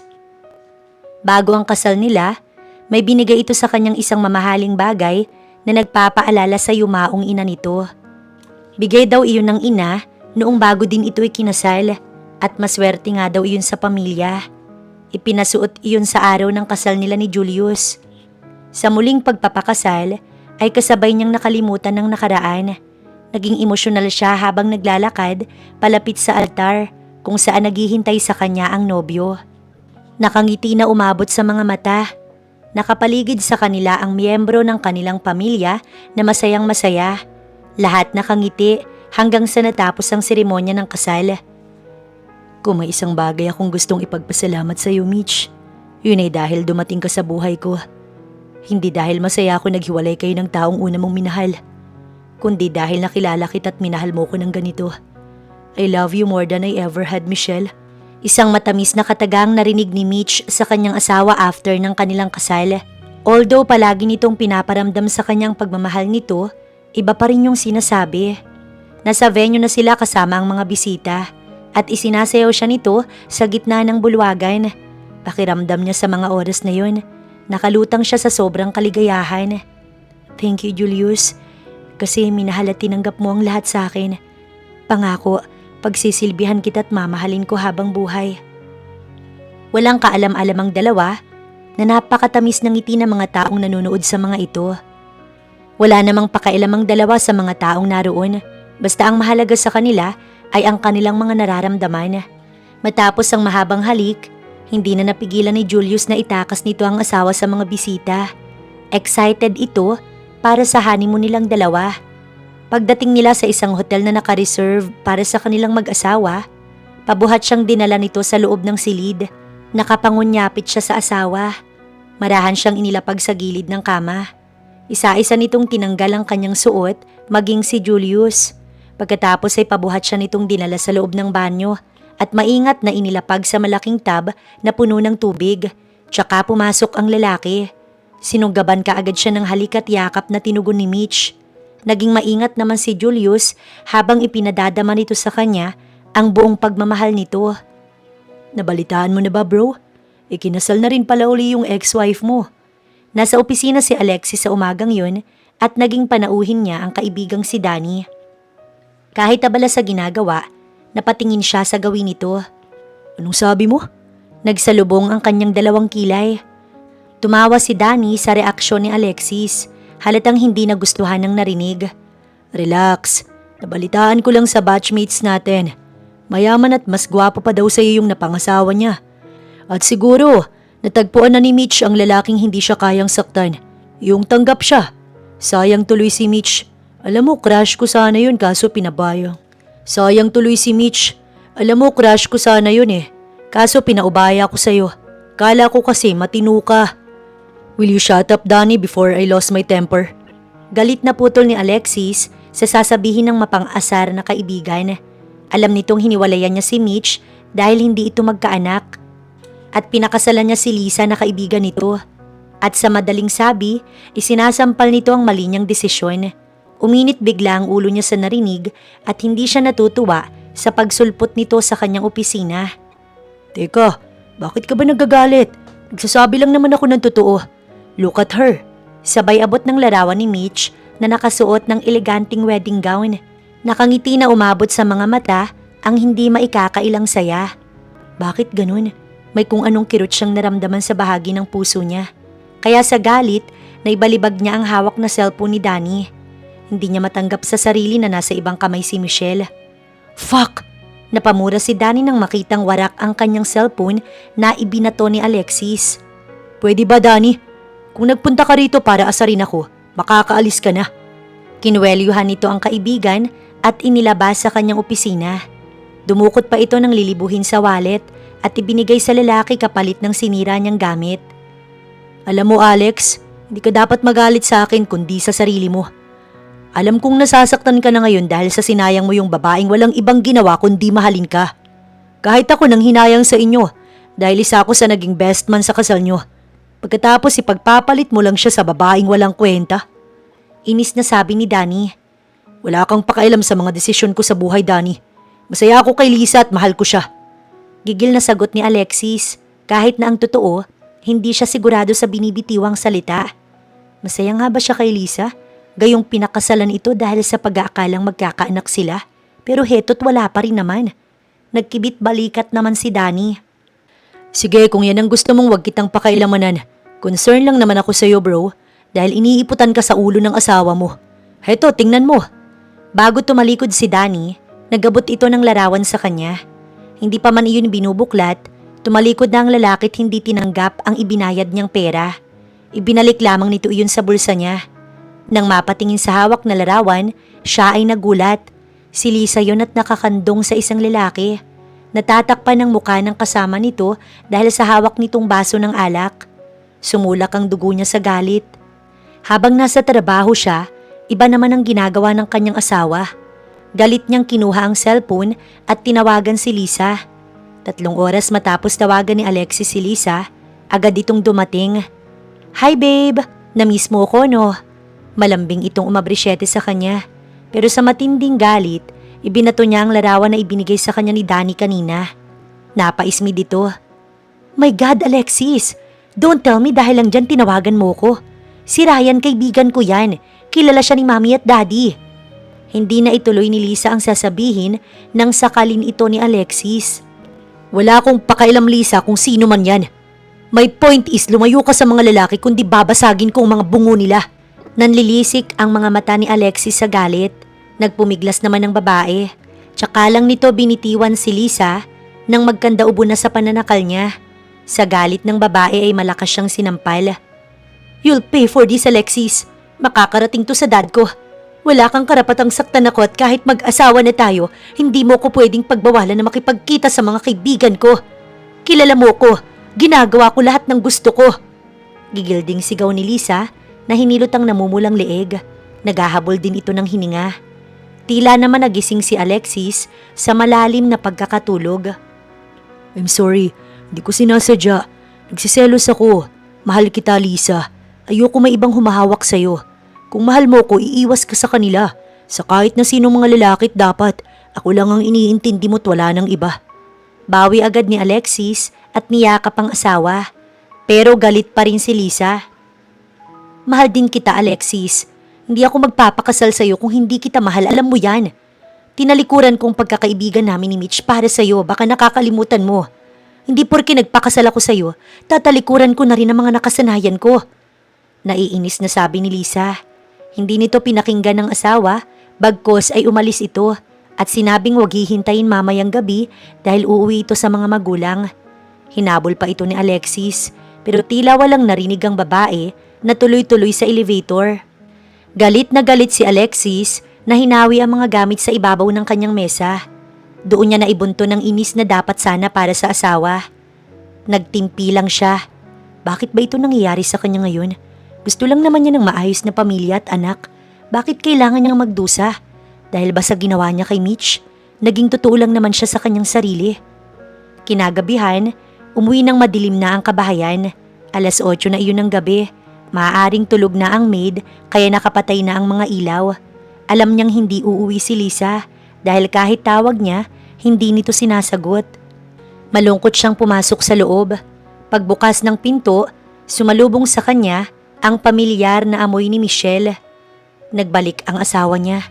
May kung anong excitement siyang naramdaman nang makita ang bulto ng katawan ni Mitch sa dilim. "Hi love, kumain ka na ba?" Malambing ang boses nito. Malalaki ang hakbang na nilapitan si Michelle at niyakap. Naramdaman niyang miss na miss niya ito. "Love, nagbalik ka? Salamat. Patawarin mo ko sa nagawa ko sa'yo. Mahal pa rin kita." Daman niyang napaluha siya matapos maramdamang niyakap din siya ng asawa. Kaya naman wala siyang sinayang na sandali. Binuhat niya ito at dinala sa kanilang kwarto at maalab na hinalikan ng asawa. Halik na tinugon nito. Kinaumagahan, nagising siyang mag-isa sa kanyang silid. Kagabi lang ay kasama niya si Michelle sa kwartong yun. pero ni walang bakas na naroon ng babae. Panaginip. Nanlumo siya at parang nilalamukos ang puso niya sa lungkot nang maalala si Michelle. Ang laki ng pagkakamaling nagawa niya. Sana mapatawad siya nito. Sana maibalik pa niya ang asawa. Pagkalipas ng ilang oras, natagpuan na lamang ang sarili sa tapat ng bahay ni na Michelle. Matagal niyang pinagmasdan ng gate at nai-imagine niyang nakangiting asawa noong nanliligaw pa lang siya. Sa tuwing susunduin ito, ang matatamis nitong ngiti na hindi niya na masisilayan. Tama si Danny. Sinayang niya si Mitch. Ikaw? Hayop ka? Anong ginagawa mo dito? Galit na mukha ni Ted ang nagbukas ng gate sa kanya. Galit na galit itong kinwelyuhan siya. Wala siyang lakas na lumuhod sa harapan nito at humingi ng tawad. Ibinaba niya ang kanyang pride. Sino ang nandyan? Kasunod na lumabas ang ina ni Mitch at nagulat pagkakita sa kanyang nakaluhod at humihingi ng tawad. Hindi man niya makuha ang kapatawaran ng mga ito ngayon, ang mahalaga na ipakita niyang nagsisisi siya sa kanyang mga nagawa kay Michelle na sa totoo lang, huli niya nang na-realize na mahal pa ito. Mahal na mahal. Julius, bakit tayo nandito? Nagtatakang tanong ni Mitch nang makitang nasa tapat sila ng hospital. Kinakabahan siya bigla sa plano nitong ipa-check up siya ng asawa at baka dumating na ang araw na naghahanap na ito ng anak. 8 buwan pa lang ang lumipas simula nang ikasal sila at mas maaga kaysa noong nagdemand si Alexis sa kanya ng anak. Dama niya ang panlalamig ng kanyang mga palad. Kailangan natin ng second opinion. Di ba ikaw na rin ang nagsabing isang beses ka lang nagpatingin at nawalan ka na ng pag-asa? Love, wala ka bang napapansin? Baka buntis ka. Natigilan siyang napatingin sa gawin ni Julius. Wala siyang ideyang buntis siya dahil irregular naman ang kanyang period. Pero pansin niya talaga sa sarili at naninibago siya tuwing paggising na nasusuka at madalas mahilo. Naging sensitive na rin ang kanyang pang-amoy. Buntis ako? Sambit niyang hindi pa man ay naiiyak na. Sana nga Mitch, pero yung morning sickness mo, it's only proves that you're pregnant. Nag-research ako kagabi, so I decide na dalhin kita dito. Huwag kang mag-alala. Kahit buntis ka o hindi, there's nothing changed. I still love you. Masuyo siyang niyakap ni Julius at dinampian ng halik sa noo. Agad napawi ang kanyang pag-aalala sa sinabi nito. Nagpapasalamat siya sa kabaitan at kabutihan ng kanyang asawa dahil sa totoo lang, trauma na siya. Hanggang ngayon naroon pa rin ang takot na iwan siyang muli dahil sa kakulangan niya. Nang masiguro ni Julius na okay, tsaka siya nito inalalayang bumaba ng kotse. At dahil kilala ni Julius ang doktor sa naturang hospital, tuloy-tuloy na sila sa loob, magkahawak kamay. Mabait ang maedad na doktora at sinimulan siyang interviewin bago ang ilang eksamin. Hindi pa man lumalabas ang resulta ng ultrasound niya. Nakikita niya ang excitement sa mga mata ng asawa, kaya pag-aalala pa rin ang kanyang nararamdaman. Oras din ang lumipas bago ang resulta ng kanyang mga test. Halos lahat ng pasyente ni doktora ay mga buntis. Kaya ganoon na lang ang inggit na nararamdaman niya dahil hindi niya alam kung paano tatanggapin kapag walang baby sa loob ng kanyang sinapupunan ngayon. Wow! Congratulations to both of you, Mr. and Mrs. Gallardo. Masayang bati ni doktora. Nagkatinginan silang mag-asawa habang siya namamasa ang mga mata sa luha. Dok, ano pong ibig niyong sabihin? Naiiyak niyang tanong at asang-asa na buntis nga siya at hindi maaaring magkamali. Michelle Iha, you're 7 weeks pregnant. Congratulations again. Sinulyapan pa nito ang kanyang asawa na ngayon, malawak ang ngiti. Dahil dito, tuluyang bumuhos ang kanyang luha. Naging emosyonal siyang yumakap sa asawa. Paanong nangyaring buntis siya? Pero teka, ibig sabihin ba nito katapusan na niya? Nawala ang saya sa kanyang mga mata at nauwi sa lungkot. Agad niyang sinabi sa doktor ang kanyang pangamba sa takot na baka may masamang mangyari sa kanyang anak dahil sa kanyang kondisyon sa puso. Kaya pinayuhan silang magpatingin sa cardiologist. Nirefer sila nito sa kakilalang doktor kaya binalak nilang puntahan bukas. Sa halip na maging masaya pag-uwi, ay nababagabag pa rin ang kanyang kalooban. Sa gabing yon, hindi siya makatulog habang si Julius ay mahimbing nang natutulog. Marahan siyang bumangon at tinungo ang teres ng kanilang bahay.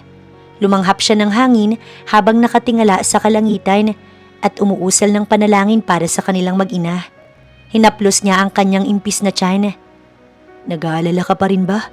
Boses ni Julius sa kanyang likuran at kasunod niyang naramdaman ang mainit nitong yakap. Akala niya tulog na ito. Hindi ako makatulog. Mauna ka na, Julius. Paano ba yan hindi ako makatulog pag wala ka sa tabi ko? Matulog na tayo. Diba sabi ng doktor, bawal magpuyat, bawal mag-isip ng kung ano dahil paglabas ni baby, may wrinkles. Sa kabila ng alalahanin niya, napatawa siya nito. Wala akong natatanda ang sinabi ni Doc yun kanina. Ibang doktor kasi ang nagsabi nun. Napangiti na siya rito. Sino namang doktor yun? Si Dr. Julius Gallardo. Sabay tawa ng mahina. Napabuntong hininga siya kahit na ang saya-saya niya sa mga sandaling yun. Humarap siya sa asawa at ikinulong sa mga palad niya ang magkabilang pisngi nito bago tumitig sa mga mata nito. Julius, mangako ka sa akin. Kapag dumating ang araw na kailangan mo mamili sa aming dalawa ni Bibi, piliin mo si Bibi, mangako ka. Natigilan ito sa pagkakatitig sa kanya. Huwag kang magsalita ng ganyan, Michelle. Hindi ko pinangarap magkaanak kung mawawala ka sa akin. Ilalaban natin to. Lahat ng paraan gagawin ko kapalit ng buhay ninyong mag-ina, okay? Julius, basta mangako ka.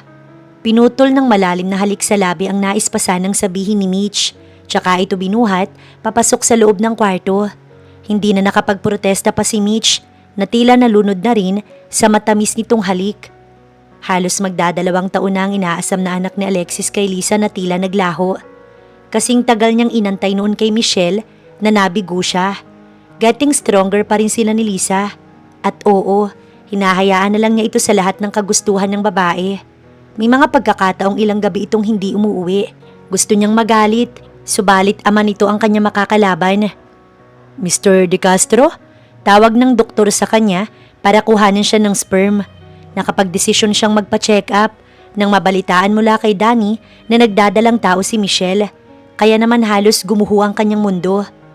Paanong nangyaring nabuntis si Michelle ng lalaking yun? Gayong sa loob ng 2 taon, hindi sila nakabuo. Hindi niya matanggap ang balitang yun, kaya naman siniguro niya. Tinungo niya ang tinitirhan nila Michelle at napatunayan nga niya nang makitang nagdadalang tao ang dating asawa.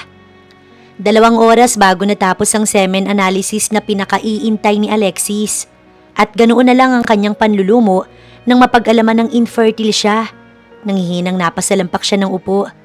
Nangipuspos ang kanyang kalooban na parang bulang naglaho sa harapan ng doktor at halos paliparin ng sasakyan sa di alam kung saan pupunta. Kay Michelle niya ibinunto ng sisi. Ganoong nasa kanya pala ang problema. Ang laki niyang tanga. Napakalaki ng kanyang pagsisisi sa pagkakamaling nagawa niya. Pagdating sa bahay, alak kaagad ang kanyang hinanap. Gusto niyang lunurin ang kanyang sarili upang makalimutan ang malaking pagkakamaling nagawa sa kanyang buhay. Nakakadalawang boteng beer na ang kanyang nauubos nang pumarada ang kotse ni Lisa sa garahe. Wala siyang imik nang pumasok ito sa loob at siya'y batiin. Paano niya sasabihin ngayon kay Lisa na baog siya?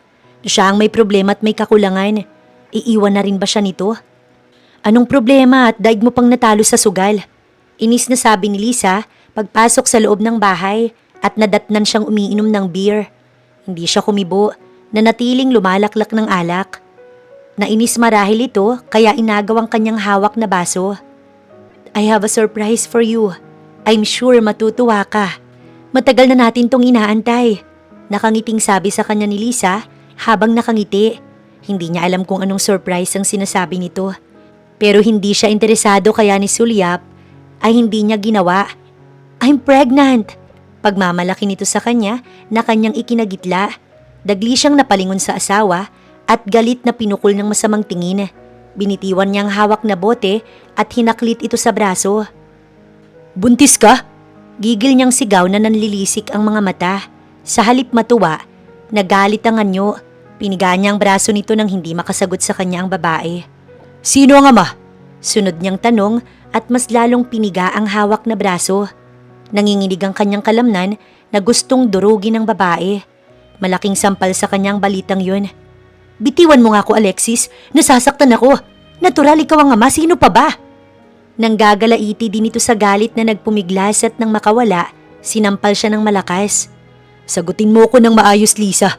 Sino ang ama? Kundi mapapatay kita kapag hindi mo sinabi sa akin. Galing ako ng doktor. At wala akong kakayanang makabuntis dahil baog ako. Kaya paano mo nasabing buntis ka? Sigaw ni Alexis sa mukha nito. Natigilan ng babae, namutla at di kalaunan ay umiyak, humingi ng tawad sa kanya. Sa matinding galit, binasag niya ang bote't akmang sasakalin ito pero nagtatakbo ang babae sa takot. Nagwala si Alexis at ibinunto niya ang lahat ng galit sa kanyang mga nahahawakan. Gulat na gulat ang maid nang makita ang mga basag sa kusina at mabilis siyang inawat sa pagwawala. Napahagulo-gulo siya sa galit at pagsisising nakipaghiwalay sa matinong babae. Nagawa niyang saktan si Michelle, hindi niya mapapatawad ang kanyang sarili. Simula noon, hindi na nagpakita pa sa kanya si Lisa dahil sa matinding takot sa kanya. Naiwan siyang nag-iisa at walang pamilya. Pakiramdam niya, wala nang halaga pa ang kanyang buhay. Gusto na lamang niya maglaho sa mundo dahil alam niya sa kanyang sarili na kailanman hindi na siya magiging masaya pa. Sa araw na yon ay ika-4 ng buwan ng pagbubuntis ni Michelle. Sumailalim ito sa echocardiac catheterization upang malaman ang kanyang kondisyon at kung makakasama ba sa kanyang pagbubuntis. Tama kasi ang asawa niya na wala siyang symptoms ng heart failure since first trimester ng kanyang pagdadalang tao. Naging regular check naman siya sa OB-GYN at healthy si baby. Hanggang heto, 4 na buwan na ang anak niya. Pero pinayuhan siya ng cardiologist doctor niya na si Doktora Palmera na palakasin muna ang kanyang resistensya bago isagawa ang echocardiac catheterization bagaman hindi ito ipinagbabawal sa pagdadalang tao. Sa araw na iyon, handa na siya at nakasuot na rin ng hospital gown. Niyakap muna siya ni Julius at hinalikan ng kanyang tiyan. Dinig niyang kinakausap nito si baby. At pati si Doktora Palmera ay napapangiti rin. Super sweet kasi na asawa at ama si Julius. Nang pumasok siya sa catheterization laboratory kung saan isasagawa ang procedure, ay habol lamang siya nito ng tanaw. Puno ng pag-asa na wala siyang kahit na anong karamdaman. Sa loob ay may x-ray fluoroscopy machine na magiging monitor ng puso niya. May 2 nurse na agad siyang inalalayan at may personal assistant si Doktora Palmera. Sa kamay niya idinaan ng mild sedation. Hindi nagtagal, ramdam niya ang pamamanhid at hindi mapigilang antok, bagaman gising ang kanyang diwa. Narinig niya ang bawat galaw ng nasa kanyang paligid, pero wala siyang nararamdaman sa katawan na sa pagkakataong yun, sinisimulan na ang echocardiac catheterization. Isa iyong maliit na tubong ipapasok sa loob upang makita kung may bara sa kanyang puso or kung may problema ang daloy ng dugo sa mga ugat nito. Kalahating oras din ang tumagal, kaya medyo inip sa labas si Julius. Taimtim itong nananalangin para sa asawa at anak niya. Hindi na nga lang nila ipinaalam sa ina ni Michelle ang tungkol dito dahil baka mag-alala ito, kaya tanging si Julius lamang ang naroon. Tsaka lang yata siya nakahinga ng maluwag pagkakita kay doktora na lumabas ng laboratory. Agad siyang sumalubong sa babae. "Doktora, kamusta ang asawa ko?" Kabado niyang tanong. "The heart was good. I didn't see any blockage in the arteries. The blood flow is normal and Michelle has no illness. Safe ang mag-ina mo, Mr. Gallardo." Masayang sabi ni Doktora Palmera na agad siyang kinamayan. Halos maiyak sa sobrang kaligayahan si Julius at dali-daling pumasok sa laboratory upang yakapin ang kanyang asawa.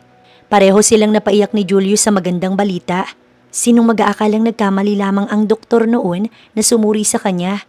Or talagang nangyari ang isang bagay na yun upang mas makilala niya talaga ang tunay na ugali ni Alexis.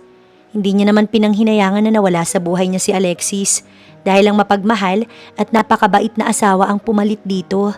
Salamat dahil sa nangyari. Namulat siya sa katotohanang hindi si Alexis ang nakatakda para sa kanya.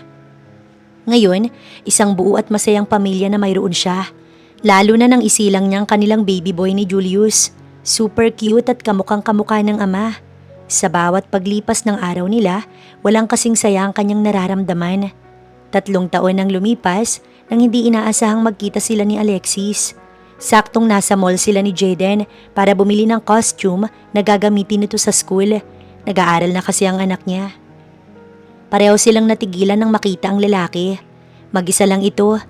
Tsaka niya napagtanto na wala na siyang nararamdaman na kahit ano sa dating asawa. Wala nang galit dahil maaaring lumipas na iyon.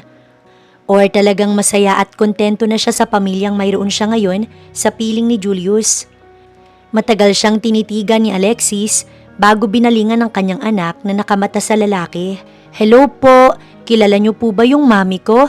Sa matagal nilang pagtititigan ni Alexis, nagtanong si Jayden. Hindi ito nakatiis.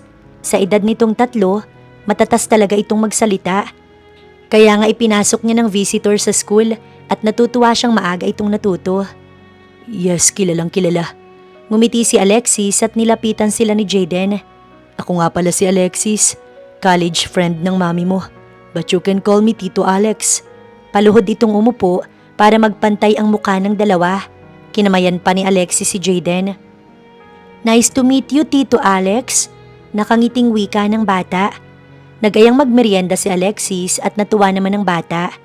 Tatanggi sana siya pero nakiusap ang lalaki. Noon sinabi ng kanyang ina at Kuya Ted niya na humingi si Alexis ng tawad sa mga ito at ginawa sa kanya. Bagay na kanyang ikinatuwa kahit na hindi naman direktang humarap sa kanyang lalaki. Mataas lang talaga ang pride nito. Pero dahil ayaw niya ng kung ano pang alalahanin sa puso niya, napatawad niya na ito at tinanggap ang kapalaran nilang dalawa.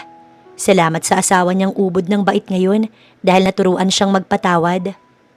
Hindi na kita kakamustahin dahil alam kong masaya ka na. Nakikita ko namang mas mabuting asawa si Julius kaysa sa akin. Panimula ni Alexis sa malungkot na boses. "Alexis, kalimutan na natin ang lahat.